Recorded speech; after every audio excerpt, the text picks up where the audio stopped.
Hello, नमस्कार दोस्तों। मैं धीरेन्द्र वर्मा आपका स्वागत करता हूं एक बार फिर से अपने यूट्यूब चैनल पे। और इतिहास विषय की फिर से क्रमबद्ध सीरीज़ लेके हम आए हैं। इस बार जो हमारा टॉपिक रहेगा वो मध्यकाल में मुग़ल साम्राज्य रहेगा। मुग़ल साम्राज्य को हम लोग बिल्कुल क्रमबद्ध तरीके से पढ़ेंगे और इसमें हर एक टॉपिक को टॉपिक वाइज क्लियर करते चलेंगे। तो आप लोगों से बस हमारी एक यही रिक्वेस्ट है कि हमारे जो ये वीडियो है या इसके बाद आने वाले जो वीडियो हैं उनको बहुत आराम से देखिएगा और थोड़ा फास्ट करके जैसा आपको उचित लगे वैसा आप करिए, बट शुरुआत से अंत तक देखिएगा। जो मैं ये वीडियो कंप्लीट करने जा रहा हूँ, इस वीडियो को मैं 4 बार भैया बोर्ड पे लिख के फिर से सही करूँगा, क्योंकि 4 बार में बाबर का टॉपिक कंप्लीट कर पाऊँगा। तो ठीक है, तो आप लोग शुरुआत से लेकर के अंत तक ये वीडियो ज़रूर देखें और इस वीडियो को हम स्टार्ट करते हैं। ठीक है भैया, तो आइए स्टार्ट करते हैं बिल्कुल बाबर को शुरुआत से। ओके, आज से हम मुगल वंश पढ़ेंगे और टॉपिक वाइज पढ़ेंगे। जैसा कि हम आप सभी लोगों को पहले बताते हैं कि इसके पहले मैंने सल्तनत काल टॉपिक वाइज पढ़ा था। फिर सल्तनत काल में जो क्या कहते हैं, सल्तनत युगीन जो स्थापत्य कला थी, संस्कृति थी और ये सारी चीज़ें जो थी उसकी हम वो चीज़ें अभी नहीं पढ़ पाए। तो जो ये मुगल साम्राज्य में बेसिक चीज़ें जो हम पहले कंप्लीट करेंगे, इसके बाद सल्तनत काल और सूफी आंदोलन और भक्ति आंदोलन, ये बीच के टॉपिक हमारे थोड़ा स्किप हुए हैं, उनको कंप्लीट करेंगे। तो सबसे पहले हम आज से शुरुआत करते हैं। मध्यकालीन भारत में मुगल साम्राज्य का विस्तृत अध्ययन करेंगे। तो आप लोग कंटिन्यू हमारे वीडियो को देखते रहिएगा। फिर से एक बात कह रहे हैं भैया, देखने वालों से एक बात हम ये कहना चाहते हैं कि क्वालिटी मेरी बोर्ड पे है तो ये मेरी क्वालिटी है, लेकिन इस क्वालिटी पे आप ना जाइएगा, आप कंटेंट देखिएगा और हमारे एक्सप्लेनेशन पे ध्यान दीजिएगा। ठीक है, आपको बहुत अच्छे कंटेंट मिलेंगे, बहुत अच्छे आपको यहाँ से क्वेश्चंस मिलेंगे जो आपके लिए कुछ ना कुछ नए होंगे। तो आप शुरुआत से लेकर के फास्ट करके अंत तक वीडियो जरूर देखिएगा। तो हम लोग स्टार्ट करते हैं भैया भारतीय इतिहास की श्रृंखला में। तो भारतीय इतिहास में मध्यकालीन भारतीय इतिहास के बारे में हम आज बाबर का अध्ययन करेंगे। ठीक है, बाबर क्या था, बाबर कैसे आया भारत में, कौन था, ये सारी चीजें इसके बारे में संक्षिप्त रूप से और बेसिक तरीके से जानेंगे। तो भैया जो बाबर था, तो बाबर का जो मूल नाम था, बाबर का जो मूल नाम था वो जहीरुद्दीन था। इसको कहा जाता था जहीरुद्दीन मोहम्मद बाबर कहा जाता था। और हाँ, आप लोगों के लिए एक बात और बताते हैं, बहुत सारी चीजें हम बोर्ड में लिख के नहीं लाते हैं, वो इसलिए लिख के लाते हैं पॉइंट, ताकि इस पॉइंट से हमें आगे की चीज याद हो जाए। तो आप लोग ये ना जानिएगा कि बोर्ड पे बहुत कम ही चीजें लिखी हैं, इससे मेरा क्या होना है। ठीक है, तो आप पूरे एक्सप्लेनेशन पे ध्यान दीजिएगा। तो बाबर के बारे में हम लोग भैया पढ़ते हैं। बाबर का मूल नाम क्या था, जहीरुद्दीन मोहम्मद बाबर था। बाबर का जो जन्म हुआ था वो 1526 से 1530, सॉरी, बाबर का जो कार्यकाल रहा वो भारत में 1526 से 1530 के बीच में रहा था। ठीक है, अच्छा, अब हम देखते हैं कि जो बाबर का जो जन्म हुआ था वो 14 फरवरी, बाबर का जो जन्म हुआ था वो 14 फरवरी 1483 को हुआ था। 14 फरवरी 1483 को हुआ था। मावरा और नाहर, मावरा और नाहर इसको कहा जाता है ट्रांस आक्सियाना या ट्रांस आक्सियान भी कह सकते हैं। बाबर का जन्म 14 फरवरी 1483 में मावरा और नाहर यानी कि फरगना में हुआ था। फरगना में यह जगह पड़ती थी एक छोटी सी, वहां पे इसका जन्म हुआ था। बाबर की माता का नाम कुतुब निगार खानम और पिता का नाम उमर शेख मिर्जा था। ठीक, इनके नाना नानी के भी नाम है, बट उन नाना नानी के नाम, नानी का जैसे एहसान दौलत बेगम, तो इन लोगों का इसमें थोड़ा योगदान इसके में कम रहा, तो उन लोगों का यहाँ पे हम उल्लेख नहीं करेंगे। तो इसकी माता का नाम कुतुब निगार खानम और पिता का नाम उमर शेख मिर्जा था। ठीक है भैया, इनके दादा अबू सैद मिर्जा और इनकी दादी आयशा दौलत बेगम थी। बाबर की दो दादी थी, वो आयशा दौलत बेगम थी और पिता उमर शेख मिर्जा थे। ठीक है, फिर देखते हैं भैया उपाधि। बाबर की ये इंपॉर्टेंट उपाधि है हजरत फिरदौस मकानी। बाबर की जो उपाधि है हजरत फिरदौस मकानी की बहुत इंपॉर्टेंट है। पूछा जाता है कि किस मुगल शासक की उपाधि हजरत फिरदौस मकानी की थी, तो ये बाबर की थी। बादशाह की उपाधि सर्वप्रथम बाबर ने 1506 और 7 ईस्वी में काबुल में धारण करी थी। मतलब बाबर ने सबसे पहली बार जो बादशाह की उपाधि धारण करी थी वो 1506 और 7 में काबुल में धारण करी थी, जब काबुल विजय करी थी तब। और बाबर ने भारत में बादशाह की उपाधि 1526 में पानीपत के प्रथम युद्ध जीतने में करी थी। ठीक है, अच्छा, बादशाह की उपाधि धारण करने से पूर्व जो इनकी उपाधि थी वो मिर्जा थी। यानी कि ये क्वेश्चन पूछ लिया जाए कि बाबर बादशाह की उपाधि धारण करने से पहले उसने किस उपाधि को त्याग दिया था, तो मिर्जा की उपाधि को त्याग दिया था। मिर्जा इनके पूर्वजों की उपाधि थी, जैसे इनके बाबा दादा पिताजी लोग मिर्जा उपाधि को धारण किया करते थे। बाबर को जीवनी लेखकों का राजकुमार कहा जाता है और आजीविका ढूंढने वाला सैनिक कहा जाता है। बाबर को जीवनी लेखकों का राजकुमार कहा जाता है और जीविका ढूंढने वाला सैनिक बाबर को कहा जाता है। बात समझ में आई भैया? ठीक है। बाबर नक्शबंदी सिलसिला, जो सिलसिले हम अभी आपको पढ़ाएंगे, सत्तारी सिलसिला, नक्शबंदी और चिश्ती सिलसिला, ये इस तरह के जो सिलसिले होते हैं, बाबर नक्शबंदी सिलसिले के उबैदुल्ला अहरार का शिष्य था। किसका शिष्य था? उबैदुल्ला अहरार, यानी कि बाबर के गुरु का क्या नाम था? उबैदुल्ला अहरार था और इनका शिष्य था। बाबर एशिया का पहला शासक था जिसने गोला बारूद का सफल परीक्षण किया था। बाबर एशिया का पहला शासक था जिसने गोला बारूद का सफल परीक्षण किया था। हम आपको आगे बताएंगे कि विजयनगर साम्राज्य में भी गोला बारूद का कुछ उल्लेख कहीं पे मिलता है। ठीक है भैया, बारूद का 1512 में उल्लेख, वो क्या कहते हैं, शुरुआत भी हो गई थी उधर साइड में। तो बाबर एशिया का पहला शासक था जिसने गोला बारूद का सफल परीक्षण किया था। पितृपक्ष की तरफ से बाबर जो है तैमूर का 5वां वंशज था, यानी कि पिता की तरफ से बाबर तैमूर का 5वां वंशज था। और मातृ पक्ष की तरफ से, यानी कि माता की तरफ से बाबर चंगेज खान का 14वां वंशज था। यानी कि बाबर पिता की तरफ से अगर देखा जाए तो वो तैमूर वंश का 5वां वंशज था और माता की तरफ से अगर देखा जाए तो ये चंगेज खान का 14वां वंशज था। बाबर 11 वर्ष की आयु में, बाबर मात्र 11 वर्ष की आयु में 1494 ईस्वी में फरगना का शासक बनता है। मात्र 11 वर्ष की आयु में 11 वर्ष की आयु में 1494 ईस्वी में ये फरगना का शासक बनता है। होता ये है, फरगना की छोटी सी रियासत के उनके पिताजी जो है वो सूबेदार या गवर्नर रहते हैं। तो ये उनके पिताजी को कबूतरबाजी का बहुत शौक था। जैसे कबूतर को दाना नहीं खिलाते हैं तो कबूतर को दाना खिला रहे थे और कहीं जो जहां भी खड़े थे ऊपर से एक छतरी टाइप में गिरी, कबूतर को बैठने के लिए छतरी बनाई जाती थी, वो गिरी थी उनके ऊपर, उनके पिता की डेथ हो गई थी। तो इसलिए इनको फिर कम उम्र में शासक बनना पड़ा। अच्छा, इनको शासक बनने में इनका सबसे ज्यादा जो योगदान रहा बाबर को, मतलब एक शासक बनाने में, तो इनकी दादी का रहा था जिनका नाम था आयशा दौलत बेगम। उनका बहुत इंपॉर्टेंट, बहुत रोल रहा बाबर को एक शासक बनाने में, बहुत उन्होंने सपोर्ट किया था बाबर का। फिर फरगना की जो राजधानी थी वो अंदीजान थी। फरगना की राजधानी क्या थी भैया? फरगना की राजधानी अंदीजान थी। ये क्वेश्चन बहुत पूछा जाता है, फरगना की राजधानी क्या थी? अंदीजान। बाबर की प्रारंभिक समस्याओं को खत्म करके दादी आयशा दौलत बेगम ने ताजपोशी की। जैसा कि मैंने बताया कि बाबर की जो प्रारंभिक समस्याएं थी, शुरुआती जो समस्याएं होती हैं एक राजा बनने में, उन समस्याओं को उन्होंने खत्म किया और खत्म करने के बाद बाबर की ताजपोशी इनकी दादी आयशा दौलत बेगम ने की थी। ठीक है, तब यह शासक बने थे बाबर 11 वर्ष की आयु में। उज्बेक नेता एक थे सैबानी, एक उज्बेकों का नेता था सैबानी। तो बाबर को 1502 ईस्वी में उसने सरे पुल के युद्ध में तुलगमा समर पद्धति से हरा दिया था। हम आपको बताएंगे अभी आगे थोड़ी देर के बाद, मतलब इस वीडियो के लास्ट में भी बताते रहेंगे तुलगमा पद्धति क्या थी और ये रूमी पद्धति क्या थी, ये सब बताते हैं। तो उज्बेक नेता सैबानी बाबर को 1502 ईस्वी में सरे पुल के युद्ध में तुलगमा पद्धति से हरा देता है। ठीक है, उज्बेक नेता था ये। तो ये क्वेश्चन पूछा जाता है कि बाबर ने तुलगमा पद्धति किससे सीखी? उज्बेकों से सीखी। और उज्बेक नेता कौन था? सैबानी का। ठीक है, फिर बाबर कहता है कि मैंने रमजान का त्योहार 2 बार एक ही स्थान पर कभी नहीं मनाया। बाबर अपनी पुस्तक यानी कि अपनी आत्मकथा बाबरनामा में ये कहता है कि मैंने कभी रमजान का त्योहार 2 बार एक ही स्थान पर नहीं मनाया। इसका कहने का तात्पर्य यह था कि इसका विजय रथ हमेशा से कंटिन्यू चलता रहता था। अगर आज इस क्षेत्र को जीता, कल दूसरे क्षेत्र को जीता, फिर दूसरे क्षेत्र को जीता। तो इसका कहने का मेन साफ था कि मैं रमजान का त्योहार एक जगह पे मैंने कभी 2 बार नहीं मनाया, यानी कि अलग अलग मैंने जगहों को जीता और वहां पे हर बार मैंने अपना रमजान का त्योहार मनाया। अच्छा, 1504 ईस्वी में बाबर ने काबुल को और गजनी को जीत लिया 1504 ईस्वी में, और 1507 में इसने कांधार को जीत लिया था। 1507 ईस्वी में इसने काबुल की राजधानी तब कांधार हुआ करती थी, उसको जीत लिया था, तभी जाकर के इसने बादशाह की उपाधि धारण करी थी। 1511 और 12 में बाबर ने ईरान के शासक शाह इस्माइल से समझौता करके समरकंद को जीत लिया था। 1514 में, ये बड़ा इंपॉर्टेंट है, फाइनली समरकंद को जीत लिया था।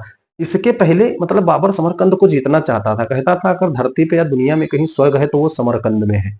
इतना मतलब बढ़िया था समरकंद। ठीक है, तो ये जीतना बहुत चाहता था लेकिन ये समरकंद को जीत नहीं पाता था। फिर क्या करता था ये इस्माइल? 1514 ईस्वी में इसने समरकंद को जीत लिया। 1514 ईस्वी में समरकंद को जीता। इसके पहले 2 बार जीत चुका था, एक बार 8 महीने के लिए जीता था, एक बार 100 दिन के लिए जीता था, लेकिन हर बार इसके हाथ से समरकंद निकल जाता था। ठीक है, इस्माइल मतलब शाह इस्माइल से समझौता करके इस बार समरकंद को 1514 में फाइनली जीत लिया। बुखारा और खुरासान को भी साथ में जीत लिया था। और कुछ दिन के लिए, इस जीत के बाद कुछ दिन के लिए बाबर ने सियाधाम को भी स्वीकार किया था, कुछ दिन के लिए। ठीक है, एक बार प्रवास के दौरान जैसे इसका जो युद्ध, ये रथ चल रहा था, यानी कि रथ का मतलब विजय रथ जो चल रहा था, ये सारी चीजें सारे क्षेत्रों को जीत रहा था बाबर। तो इसी प्रवास के दौरान खुरासान के आसपास एक गांव था, दिखकाट। दिखकाट नामक गांव में एक रात रुकना पड़ा बाबर को वहां पे। मतलब दिखकाट नामक गांव में एक रात रुका बाबर। तो भारत के बारे में सबसे पहले जानकारी बाबर को इसी गांव में मिली थी। पहली बार अगर भारत के बारे में बाबर ने कुछ सुना था या कहीं पे जानकारी मिली कि कोई भारत नाम का देश इधर है, तो उसको दिखकाट नामक गांव में मिली थी। वो प्रवास के दौरान वहीं पे रात रुकनी पड़ी, वहीं पे बाबर को भारत के बारे में जानकारी मिली थी सर्वप्रथम, सबसे पहली बार। अच्छा, मिली कैसे? वहां पे 111 वर्ष की एक बूढ़ी माता थी, बुढ़िया थी 111 वर्ष की।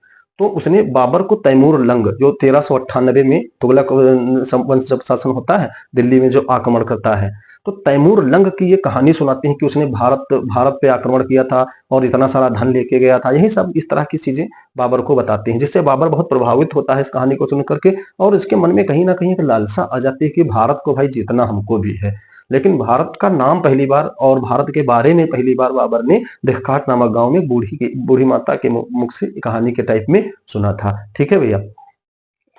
तो जब बाबर उस बूढ़ी औरत से भारत के बारे में सुनता है, तो उसके बाद क्या होता है कि अब योजना बना लेता है कि हमको भारत पे मुगल साम्राज्य की, यानी कि एक नए साम्राज्य की स्थापना करने के बाद भारत में अपना राज्य स्थापित करना है। और वहाँ पे मतलब उसने सोचा इसलिए था भैया, उसने सोचा ये कि काबुल जो था वो घोर गरीबी का देश था। बाबर कहता था कि काबुल घोर गरीबी का देश था, तो और काबुल से उसको बहुत कम आय प्राप्त होती थी, जिसके उसके इच्छाएं सारी अधूरी रह गई थी, सब कुछ था। और जब उसने उस बूढ़ी औरत के मुंह से सुना कि भारत में इतनी धन धान्य और इतनी संपदा है, तो उसके अंदर एक जिज्ञासा आ गई कि भारत में जा करके हमको वहाँ पे मतलब अपना साम्राज्य स्थापित करके राज करना है, और ये सब चीज़ें थी। अच्छा, दूसरी बात, जब बाबर इस चीज़ की योजना बना रहा था कि हमको भारत पे जा करके और ये सब सारी चीज़ें करनी है, ठीक है, उसी समय मतलब भारत में जो सत्ता हुआ करती थी उस समय, शासकों की जो सत्ता थी वो विकेंद्रीकरण हो गया था।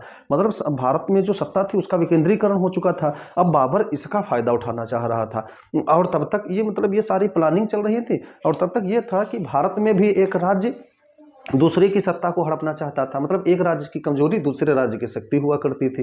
तो मतलब अब वो आपस में किया करते थे कि मैं इस राज्य पे आक्रमण करूंगा, मैं इस राज्य पे आक्रमण किया करूंगा। ये सारी चीज़ें मतलब बाबर जो है ये करता रहा। मतलब बाबर के पास इन सारी चीज़ों का ब्यौरा आया। तो जैसे अब आपको आगे बताते हैं क्या हुआ। बाबर पर आक्रमण करने के लिए, एक मिनट के लिए,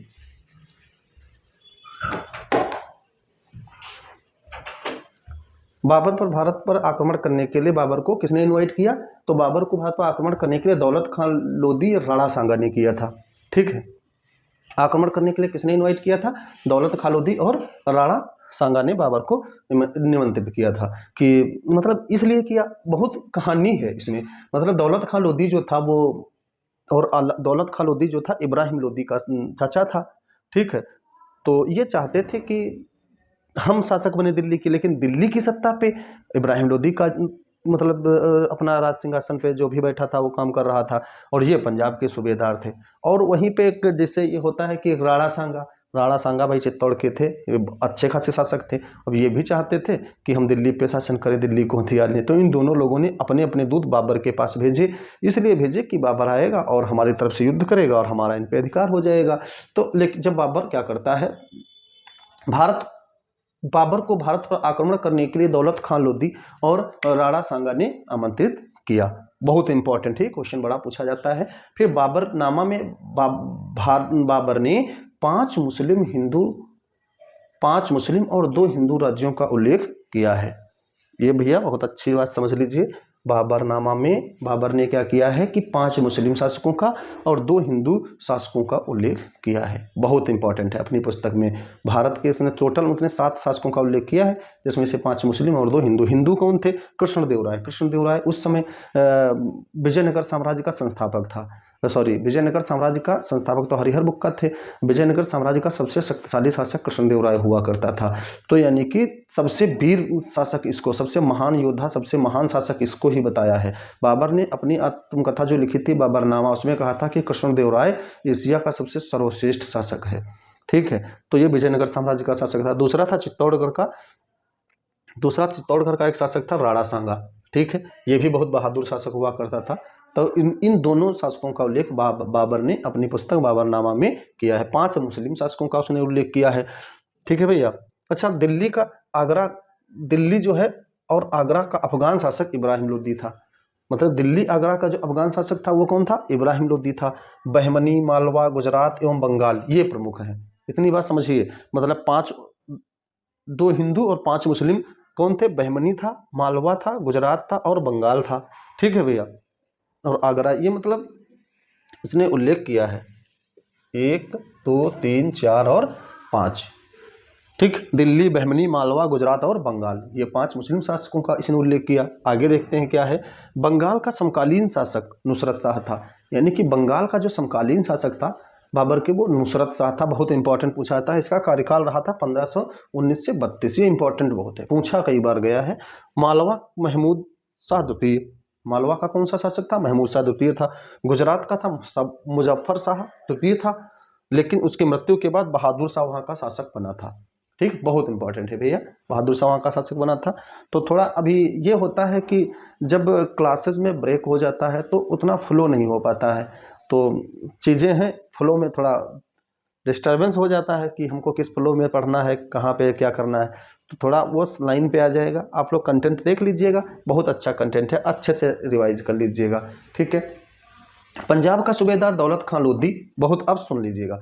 पंजाब का सूबेदार दौलत खान लोधी एवं इब्राहिम लोधी, पंजाब का सूबेदार दौलत खान लोधी इब्राहिम लोधी का चाचा आलम खान लोधी, ये प्रमुख विरोधी थे इब्राहिम के। यानी कि दौलत खान लोधी जो पंजाब का सूबेदार था, इब्राहिम लोधी का जो चाचा था आलम खान लोधी, ठीक है, ये इब्राहिम लोधी के बहुत विरोधी थे। आलम खां की मदद गुजरात का शासक कर रहा था। अब गुजरात का शासक कौन था? बहादुर शाह। पहले कौन था? मुजफ्फर शाह। तो आलम खां की मदद कर रहा था गुजरात का शासक।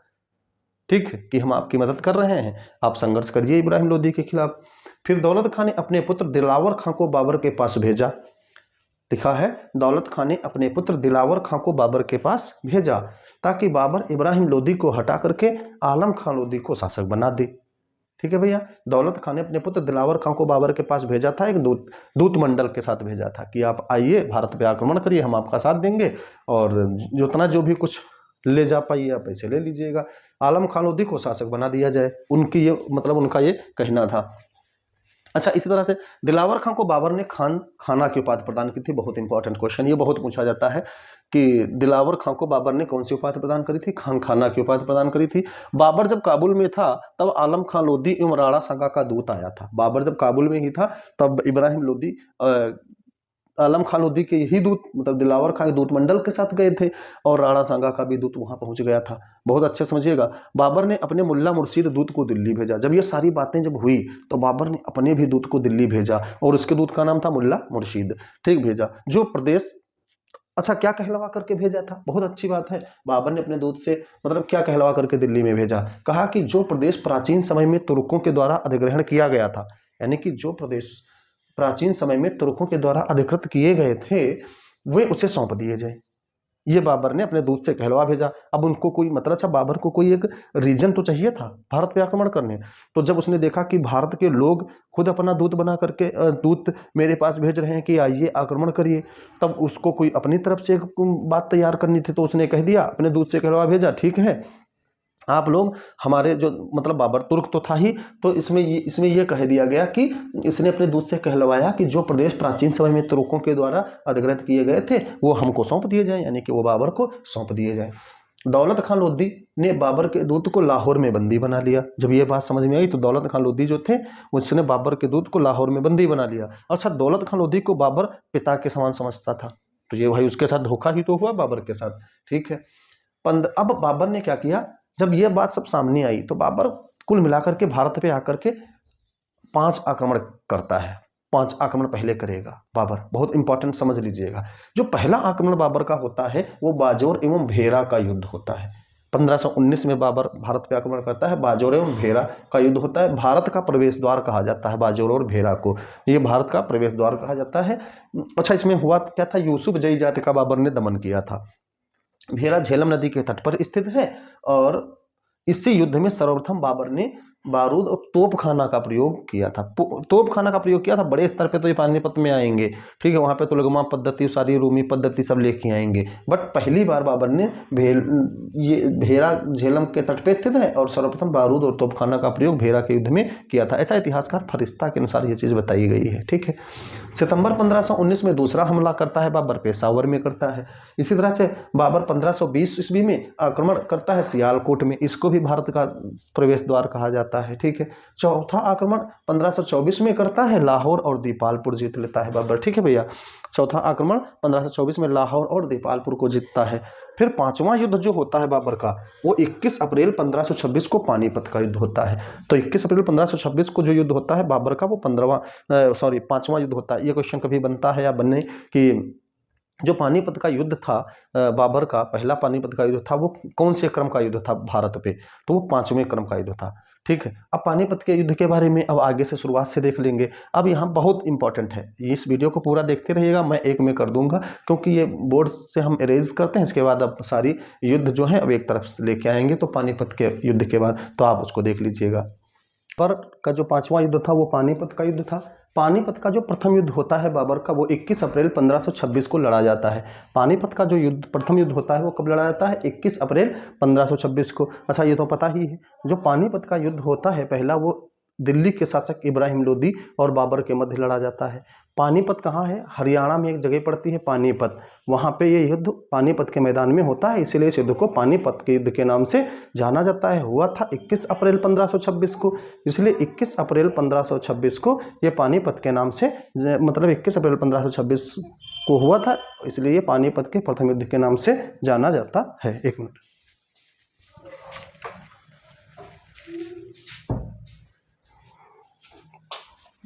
ठीक है भैया। फिर क्या देखते हैं इसमें? हाँ, इस युद्ध में बाबर ने सर्वप्रथम तुलगमा विधि, उस्मानी विधि और रूमी विधि का प्रयोग किया था। इस युद्ध में बाबर ने सर्वप्रथम तुलगमा विधि, उस्मानी विधि एवं रूमी विधि का प्रयोग किया था। अच्छा, ये तुलगमा विधि क्या थी और उस्मानी रूमी विधि क्या थी, आगे देखते हैं। तुलगमा युद्ध करने एक विधि होती है, युद्ध करने की एक विधि होती है तुलगमा पद्धति जो होती है युद्ध करने की होती है। बाबर ने इसको उज़्बेकों से सीखा था, ये बड़ा इंपॉर्टेंट है। तुलगमा पद्धति बाबर ने किससे सीखी थी? उज़्बेकों से सीखी थी। अच्छा, होता क्या है तुलगमा? आज अच्छे से आप लोग देख लीजिएगा। यह सेना का वह भाग होता है जो सेना के दाएं एवं बाएं भाग के किनारे पर कोतल या इतमिस जैसे एक रिजर्व सेना के रूप में हर समय ऐसे करके ये खड़ा रहता है। यानी कि यह सेना का वह भाग होता है जो सेना के दाएं एवं बाएं भाग के किनारे पर कोतल या इतमिस के रूप में, यानी कि रिजर्व आर्मी के रूप में खड़ा रहता है। यह चक्कर काटकर शत्रु के पीछे से ध्वंसात्मक हमला कर देता है, जैसे बाहुबली मूवी में दिखाया गया है। ऐसे करके खड़ी होते हैं, बीच में सेना आई और उधर से पीछे से घेर कर लेते हैं, मतलब इस तरह से। इसलिए मैंने इस चीज को पूरा लिख लिया है ताकि आप लोग स्क्रीनशॉट ले सकें और ये समझ सके तो तुलगमा पद्धति होती क्या थी, मतलब क्या था तुलगमा प्रोसेस, ठीक है। यह सेना का वह भाग होता है जो सेना के दाएं एवं बाएं भाग के किनारे पर कोतल या इतमिस सेना के रूप में खड़ा रहता था। यह शत्रु के पीछे से चक्कर काटकर शत्रु के पीछे से ध्वंसात्मक हमला करता था, ठीक है। उस्मानी और रूमी, ये उस्मानी कहो या रूमी कहो, ये एक ही सेम चीज है, सेम मतलब बात है। उस्मानी एवं रूमी विधि तोप सजाने की विधि होती है। तोप सजाने का मतलब ये होता है कि किस एंगल पे और कहाँ पे युद्ध में तोप रखनी थी, कौन सी कितने डिग्री पे तोप रखनी थी। तो जो ये उस्मानी और रूमी विधि जो थी, ये तोप सजाने की एक विधि होती थी, जिसका प्रयोग सबसे पहले कहाँ किया गया था? उस्मानियों ने किया था। ईरान में एक युद्ध हुआ था, चाल्दीरान का युद्ध, जो 1514-15 में युद्ध होता है ईरान में, चाल्दीरान का युद्ध हुआ था। वहां पे उस्मानियों ने इस मतलब विधि का प्रयोग किया था, इसलिए इस विधि को उस्मानी विधि या रूमी विधि के नाम से जाना जाता है। अच्छा, बाबर भारत में इस विधि को लेकर के आया था, तो इसलिए बाबर के युद्ध में इसका उल्लेख कर दिया गया कि उस्मानी और रूमी विधि का प्रयोग करता बाबर था। भारत में तो बाबर ही लेके आया था कि तोप सजाने की जो विधियां होती थी इसको उस्मानी विधि या रूमी विधि कहते थे। अच्छा, चाल्दीरान के युद्ध में इसका पहला प्रयोग किया गया, ये भी बताए। अच्छा, बाबर ने बंदूक का प्रयोग कैसे किया जाता है युद्ध में? तो बाबर ने बंदूक का प्रयोग जो है युद्ध भूमि में कैसे किया जाएगा, ये बात ईरानियों से सीख ली थी। बड़ी इंपॉर्टेंट चीजें हैं। आगे हम लोग बाबर के बारे में इसके नेक्स्ट लिखा है, एक छोटा सा पार्ट इसमें और ऐड कर देंगे, उसमें देखिएगा बाबर की उपलब्धियां क्या रही। मतलब हम एक टॉपिक को एक वीडियो में लेके आना चाहते हैं, तो आप लोग पेशेंस से पूरा वीडियो देख लीजिएगा। क्वालिटी पे नहीं भैया हम बता रहे हैं, बट एक कंटेंट आपके लिए बड़ा अच्छा रहेगा कि बाबर आपका बस कंप्लीट हो जाएगा, आपको अलग से पढ़ने की जरूरत नहीं रह जाएगी। आप देखते तो जाइए कि बाबर की चीजें हम क्या क्या आपको लेके आते हैं आपके पास। मतलब ये बाबर की जब ये बेसिक चीजें, युद्ध वगैरह सब मृत्यु हो जाएगी, खत्म हो जाएंगी, फिर बाबर के स्थापत्य हैं, बाबर के संगीतकार कौन थे, चित्रकार बेहजाद हेरात से आया था, ये सब चीजें हम क्रम से लेके आएंगे। तो आप यहां से आप भी क्रम बनाइए, मैं भी क्रम बनाता हूं और क्रम से चलते हैं। अच्छा, बाबर का जो तोपची था वो उस्ताद अली कुली था, बड़ा इंपॉर्टेंट है। बाबर की सेना में तोपची कौन था? उस्ताद अली कुली था। और इसके बाद मुस्तफ़ा तुर्क भी बाबर की सेना में तोपची के रूप में भर्ती हो गया था। ये प्रमुख था उस्ताद अली कुली, वो मुस्तफ़ा तुर्क बाद में आ गया था। ठीक है, बहुत इंपॉर्टेंट है। अच्छा, युद्ध के बाद बाबर, जब युद्ध हो गया तो युद्ध के बाद बाबर निजामुद्दीन औलिया और कुतुबुद्दीन बख्तियार काकी की दरगाह पे जियारत करने के लिए गया था। ये बड़ा इंपॉर्टेंट है। युद्ध होने के बाद निजामुद्दीन औलिया, कुतुबुद्दीन बख्तियार काकी की दरगाह पे जियारत करने बाबर गया था। युद्ध में होता क्या है? अच्छा, युद्ध में एक होता है, ग्वालियर के एक राजा होते हैं विक्रमाजीत। ग्वालियर के राजा विक्रमाजीत होते हैं, जो इब्राहिम लोदी का साथ देते देते बेचारे वो भी मार दिए जाते हैं। इंपॉर्टेंट है, देखिए कहीं लिखा नहीं है बट एक्सप्लेनेशन पे आप ध्यान दीजिए। तो जो विक्रमाजीत थे, ग्वालियर नरेश थे, वो इब्राहिम लोदी का साथ दे रहे थे, वो भी मार दिए गए। और युद्ध भूमि में बाबर के द्वारा पहली बार, मतलब भारत में युद्ध भूमि में मारा जाने वाला ये सल्तनत काल का पहला शासक इब्राहिम लोदी था, जिसको बाबर ने युद्ध भूमि में ही मार दिया था। यानी कि बहुत इंपॉर्टेंट है कि युद्ध भूमि या रण क्षेत्र में मर जाने वाला सल्तनत काल का दिल्ली का पहला शासक कौन रहा? तो इब्राहिम लोदी था। इब्राहिम लोदी सिकंदर लोदी का बड़ा लड़का था। ठीक, युद्ध भूमि में मर गया। अच्छा, जब युद्ध भूमि में मर गया पानीपत में ही, तो बाबर ने क्या किया? ईंटों का इसका मकबरा बनवा दिया था। युद्ध भूमि में ही ईंटों का मकबरा बनवा दिया और वहीं पे इसको दफन कर दिया गया था। क्वेश्चन पूछ लिया जाए कि किस शासक का मकबरा ईंटों का बना हुआ है, तो यही मतलब ईंटों का मकबरा वहीं पे बनवा करके इसको दफन कर दिया गया था। युद्ध भूमि में मर गया वहीं पे। ओके, आगे देखते हैं। अच्छा, ये बाबर हमेशा कहा करता था काबुल एक घोर गरीबी का देश है, जब मैं भारत पे आक्रमण करूंगा, वहां पे अपनी सत्ता स्थापित करूंगा, वहां से बहुत सारा धन आएगा, तो मेरे काबुल की जो गरीबी है वो दूर हो जाएगी। तो बाबर जब ये युद्ध जीतता है, तो युद्ध जीतने के बाद ये गाजी की उपाधि धारण, सॉरी, बादशाह की उपाधि, गाजी की खानवा के युद्ध में आएगा, ये बादशाह की उपाधि धारण कर लेता है। बाबर पानीपत का जो प्रथम युद्ध जीतता है तो बादशाह की उपाधि धारण कर लेता है। ये हालांकि ये बादशाह की उपाधि 1506-7 में कर चुका था, लेकिन ये दूसरी बार बादशाह की उपाधि धारण करता है। और फिर एक शाहरुख नामक चांदी का सिक्का चलाता है। सॉरी, शाहरुख नामक चांदी का जब सिक्का चलाता है, तो ये पानीपत के जो युद्ध की हम बात कर रहे थे, तो पानीपत का जब युद्ध होता है, तो बाबर पानीपत के युद्ध के बाद जब जीत जाता है, तो युद्ध के बाद क्या करता है? निजामुद्दीन औलिया और कुतुबुद्दीन बख्तियार काकी की दरगाह पर जियारत करता है। ठीक है, और दूसरी बात, जब ये युद्ध जीतता है तो यहाँ पे एक शाहरुख नामक एक चांदी का सिक्का जो होता है वो काबुल में जाकर के लोगों के घर में बंटवाता है। सबको एक एक सिक्का वहाँ पे लोगों के घर में बंटवा देता है, तो वहाँ के लोग इसको कलंदर की उपाधि देते हैं। तो बाबर को पहली बात तो एक कलंदर की उपाधि मिल गई, और एक बादशाह की उपाधि इसने धारण करी थी। 1506-7 में भी करी थी, फिर 1526 में भी इसने बादशाह की उपाधि धारण करी थी। ठीक है, ये इंपॉर्टेंट चीजें हैं, आप लोग बहुत अच्छे से समझिएगा। पानीपत के युद्ध के बाद, अच्छा, पानीपत का युद्ध जानते ही हैं, जैसा कि अभी बता चुके हैं, पानीपत का युद्ध जो था वो हरियाणा में जगह पड़ती है पानीपत, वहां पे लड़ा गया। और इस युद्ध भूमि में मारा जाने वाला जो शासक हुआ था वो इब्राहिम लोदी था। इब्राहिम लोदी शासक, रण क्षेत्र में मारा जाने वाला दिल्ली सल्तनत का पहला शासक था। और इसका जो मकबरा था वो ईंटों का मकबरा बाबर ने वहीं पे बनवा दिया था। फिर क्या होता है? 27 अप्रैल 1526 को बाबर भारत में मुगल वंश की स्थापना करके दिल्ली को अपनी राजधानी बना लेता है और अपना शासन करने लगता है। इसके बाद एक होता है खानवा का युद्ध। खानवा का युद्ध को कनवा का युद्ध भी कहते हैं, बहुत इंपॉर्टेंट है। ये हुआ कब था? 16 मार्च 1527 को भैया हुआ था। 16 मार्च 1527 को हुआ था, और ये युद्ध 20 घंटे तक चला था। यह युद्ध कितने घंटे तक चला था? 20 घंटे तक चला था। इसमें पाथीपोखन परंपरा, पाथीपोखन परंपरा क्या होती थी? राजपूतों में एक पाथीपोखन परंपरा चलती थी। जैसा कि हमें पता है कि खानवा का जो युद्ध लड़ा गया वो बाबर और राणा सांगा के मध्य लड़ा गया। ठीक है, बाबर राणा सांगा के मध्य लड़ा गया।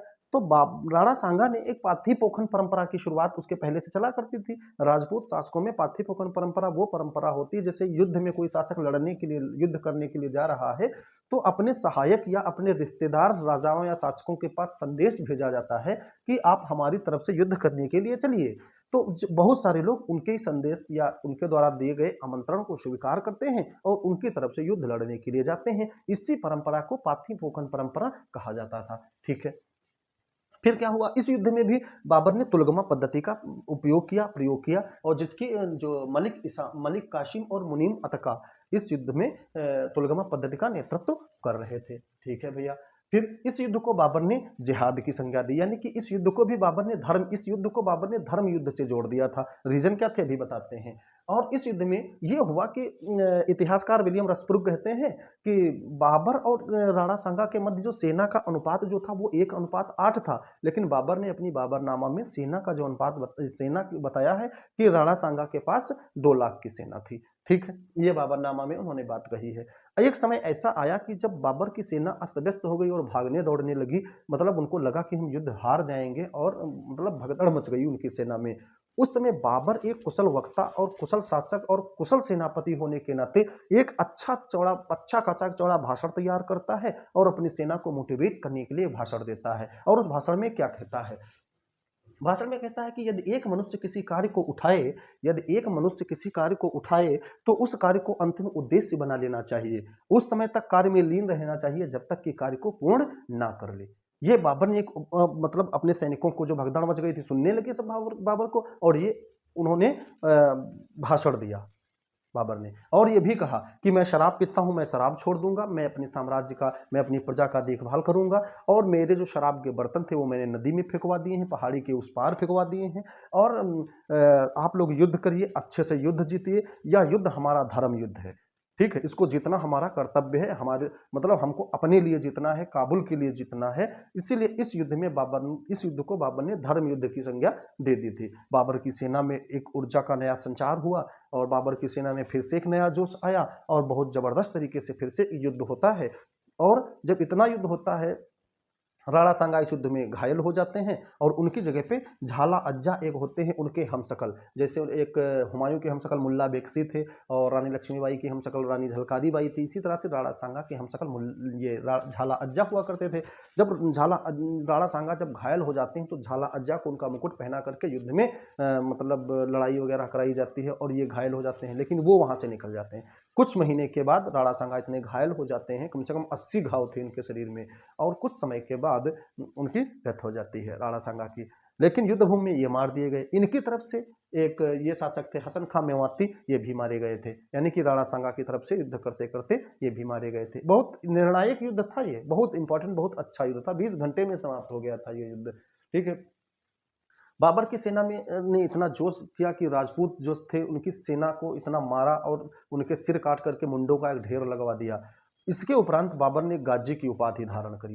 गाजी की उपाधि धारण करने वाला ये शासक बाबर था। इसके पहले हालांकि गयासुद्दीन तुगलक भी होते हैं, मतलब 4-5 शासकों ने बाकी आगे उपाधि धारण करी, लेकिन मुगल वंश में जो ये उपाधि धारण करने वाले ये पहले शासक थे। गाजी का मतलब होता है धर्म की रक्षा करने वाला, यानी कि विधर्मियों का नाश करने वाला, अपने धर्म की रक्षा करने वाला जो होता है वो अपने को गाजी कहता है। ठीक है भैया, ये सारी चीजें इसमें रही, और बहुत इंपॉर्टेंट। अच्छा, एक इंपॉर्टेंट बात ये भी है, ये स्किप हो जा रही थी, इसलिए लिख लेते हैं ताकि कोई चीज स्किप ना हो। जब काबुल से बाबर, मतलब जब बाबर ये युद्ध लड़ने के लिए तैयार हो रहा था, खानवा का युद्ध, तो काबुल के एक ज्योतिषी थे मोहम्मद शरीफ, उन्होंने भविष्यवाणी की कि बाबर यह युद्ध हार जाएगा, और बहुत बुरी तरीके से हार जाएगा। मतलब उन्होंने भविष्यवाणी करी थी। काबुल के एक ज्योतिषी थे उन्होंने, मोहम्मद शरीफ।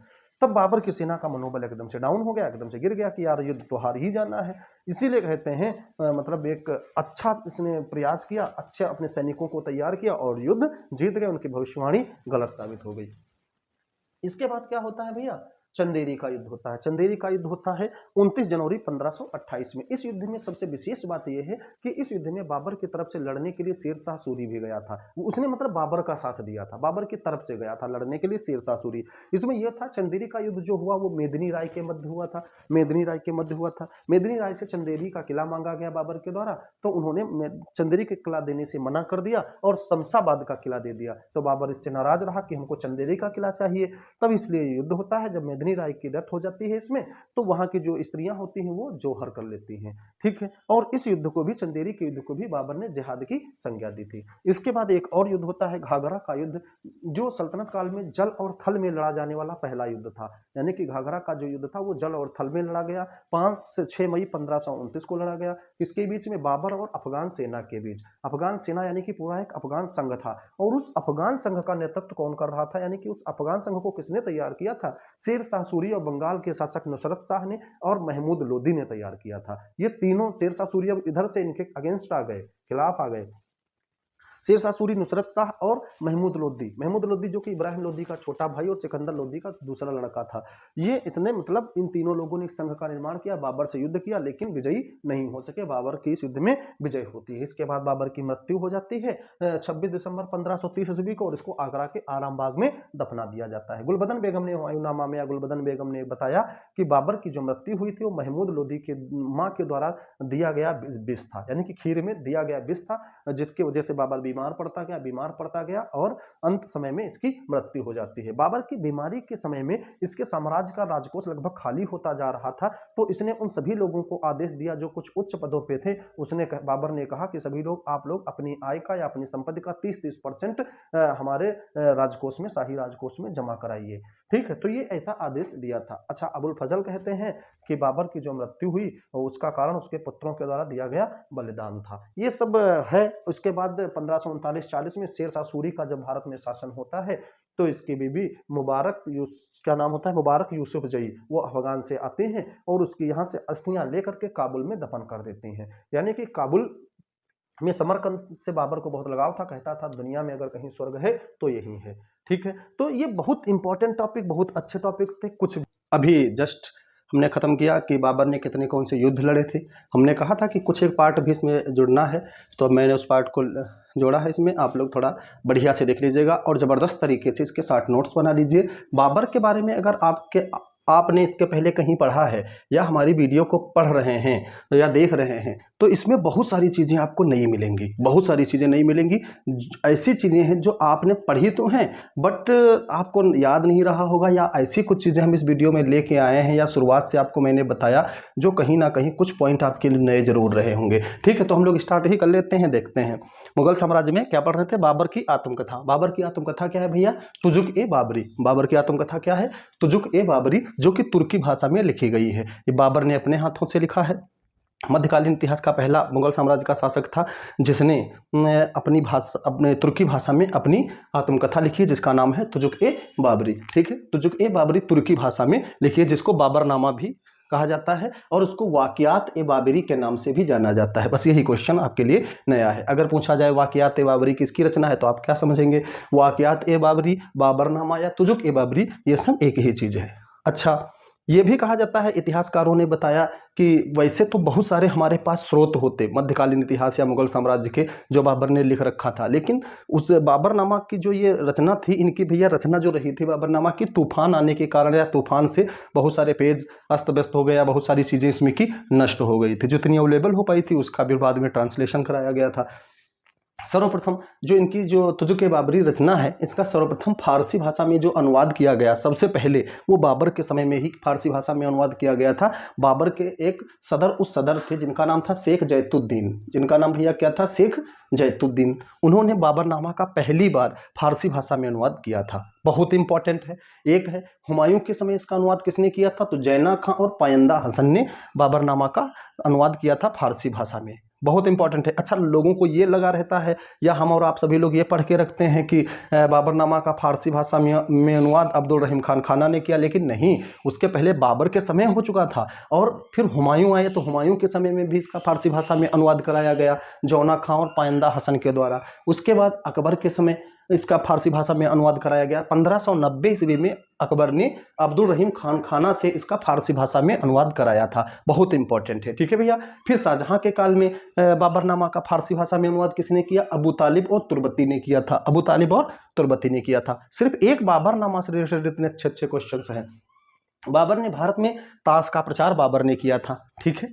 और अंग्रेजी भाषा में 1826 में बाबरनामा का अनुवाद किया गया। अंग्रेजी भाषा में 1826 में बाबरनामा का अनुवाद किया गया। किसने किया था? लीडेन एम एर्स्किन ने किया था। किसने किया था? लीडेन और एर्स्किन ने इसका अनुवाद अंग्रेजी भाषा में किया था। फिर एल्फिनिस्टन जो भैया थे इतिहासकार, इन्होंने बाबरनामा को एशिया का एकमात्र ऐतिहासिक ग्रंथ बताया है। एल्फिनिस्टन इतिहासकार ने जो बाबरनामा को एशिया का एकमात्र ऐतिहासिक ग्रंथ बताया है, ठीक है। अच्छा, बाबरनामा में गज ए बाबरी का भी उल्लेख मिलता है। यह बाबर के समय कहा जाता है कि सड़क मापने के लिए इस व्यवस्था को लाया गया था। तो सड़क मापने के लिए जो इकाई लाई गई थी वो गज ए बाबरी का उल्लेख मतलब के द्वारा करी जाती थी, गज ए बाबरी के द्वारा। यानी कि बाबरनामा में गज ए बाबरी का भी उल्लेख मिलता है। रहट का उल्लेख मिलता है। रहट यानी कि बाबरनामा में उल्लेख मिलता है कि सिंचाई की पद्धति क्या हुआ करती थी, इस तरह से इसका उल्लेख मिलता है। बाबर अपनी तुजुक ए बाबरी जो आत्मकथा है उसमें भारत की 3 प्रकार की जलवायु का उल्लेख करता है। कहता है कि चौथी जलवायु से भारत के लोग अनभिज्ञ थे, इसके बारे में कुछ नहीं जानते थे, ठीक है। अच्छा, बाबर ने आगरा में नूर अफगान नाम का एक बाग भी लगवाया था। बाबर ने नूर अफगान नाम का एक बाग भी लगवाया था। ये ऐसा उल्लेख कहाँ मिलता है? बाबरनामा में मिलता है। बाबर ने शाहरुख नामक चांदी का सिक्का चलाया था और एक बाबरी सिक्का चलाया था। ये बड़े इंपॉर्टेंट है, ठीक है भैया। अच्छा, अगला देख लेते हैं कि उत्तर भारत की सभी नदियों को बाबर ने तैर करके पार किया था। बहुत इंपॉर्टेंट है। गंगा नदी को उसने 5 बार तैर के पार किया था। उसके रास्ते में इसीलिए तो वो वीर योद्धा टाइप में था। मतलब जो भी नदियां रास्ते में आए उनको तैर के पार कर जाता था। व्यक्तिगत रूप से वो बहुत बहादुर राजा हुआ करता था। उत्तर भारत की सभी नदियों को बाबर ने तैर करके पार किया था जो उसके रास्ते में आई थी। फारसी पद्य की एक नवीन शैली मुबैयान एक फारसी पद्य की एक नवीन शैली थी जिसको क्या कहते थे? मुबैयान। इसका बाबर ने आविष्कार किया था। बहुत इंपॉर्टेंट है, ठीक है भैया। फिर बाबर के तुर्की गीतों की रचनाओं का जो संकलन है वो दीवान कहलाता है। कितना इंपॉर्टेंट क्वेश्चन, शायद ही आप लोगों ने कहीं पढ़ा हो, ठीक है। बाबर की तुर्की गीतों की रचनाओं का बाबर ने तुर्की भाषा में जो गीत का संकलन गीतों का किया है उन गीतों के संकलन को दीवान कहा जाता है, ठीक है, या दीवान कहा गया है। बाबरी लिपि शैली का भी आविष्कार बाबर ने किया था। बाबरी लिपि शैली एक बाबर ने आविष्कार किया था इसका, ठीक है। अब हम लोग देख लेते हैं थोड़ा और। बाबर ने जो बाबरनामा में भारत की सबसे अच्छी फसल फलों में आम और पशुओं में हाथी का जिक्र किया है। कहा है फलों का राजा जो आम है, यानी कि आम सर्वोत्तम है, भारत में रहता है और वहाँ के हाथी विशालकाय और बहुत अच्छे होते हैं। तो यानी कि इसने बाबरनामा में आम और हाथी को सर्वोत्तम मानना है, ठीक। जैसा हम पहले बता चुके हैं, 7 शासकों का उल्लेख करता है। 2 हिंदू थे, 5 मुस्लिम शासक थे। और रिसाल ए उसज की इसने रचना करी है बाबर ने, जिसको कहा गया है खत ए बाबरी। क्या कहा गया है? खत ए बाबरी। रिसाल ए उसज किसकी रचना है? बाबर की है, जिसको खत ए बाबरी भी कहा जाता है। अच्छा, अब देख लेते हैं कि बाबर की पत्नियां क्या कौन थी। एक थी माहम सुल्ताना। माहम सुल्ताना इसकी पत्नी थी जो हुमायूं की माता थी। यानी कि हुमायूं किसकी संतान था? बाबर और माहम सुल्ताना की, ठीक है। गुलरुख बेगम एक इनकी पत्नी थी और जिनके पुत्र थे कामरान एवं अस्करी, ठीक है। एक बार अस्करी ने शराब पी करके हुमायूं से कहा कि मैं बादशाह हूं, तो हुमायूं नाराज हो गया और बहुत डांट फटकार लगाई थी, मैं बादशाह हूं। यानी कि शेरशाह सूरी की तरफ ये काम वगैरह करते थे, थोड़ा मिले रहते थे, ठीक है। अच्छा, दिलदार अगाची, ये बाबर की ये दिलदार अगाची ये भी इनकी एक पत्नी थी, ठीक है। इनके इस पत्नी से हिंदाल और गुलबदन बेगम ये थे। गुलबदन बेगम तो नाम सुना होगा, हुमायूंनामा की रचना इन्होंने करी है। तो हिंदाल और गुलबदन बेगम, इनकी माता जो थी वो दिलदार अगाची थी। ये बाबर की वाइफ थी, मतलब पत्नी थी। एक थी आयशा सुल्तान बेगम, ये भी बाबर की पहली पत्नी थी और विपत्ति के दिनों में इन्होंने बाबर का साथ छोड़ दिया था, ठीक है। तो एक बात और है भैया, बाबर को मैंने शुरुआत से लगा करके अंत तक कंप्लीट कर लिया है। अब आप लोगों की रिस्पॉन्सिबिलिटी बनती है 60 नोट्स बना लीजिएगा। फिर इसके जब आप लोग इस वीडियो को देख लेंगे 3 से 4 दिन के बाद, अपलोड होने के बाद, हम एक इसमें टेस्ट बनाएंगे बाबर टॉपिक से। अच्छे इंपॉर्टेंट क्वेश्चंस लाएंगे। अगर आप लोगों ने इस वीडियो को अच्छे से देखा होगा तो उस आप टेस्ट को कर सकेंगे, ठीक है। जब टेस्ट को कर सकेंगे तो उसमें आपके लिए बहुत लाभकारी रहेगा, ठीक है। तो मिलते हैं नेक्स्ट वीडियो, और हमारा नेक्स्ट वीडियो जो रहेगा वो हुमायूं का रहेगा। आप लोग निश्चिंत रहिए, वीडियो देखते रहिए, सब कुछ पूरा कराया जाएगा। इनकी स्थापत्य और इनके चित्रकार क्या क्या चीज़ें थी सब कुछ पूरा कराएंगे। लेकिन पहले हम बेसिक डिटेल बाबर की, अब इसके बाद हुमायूं की पढ़ेंगे। So thank you and so much. अगला वीडियो जरूर देखें।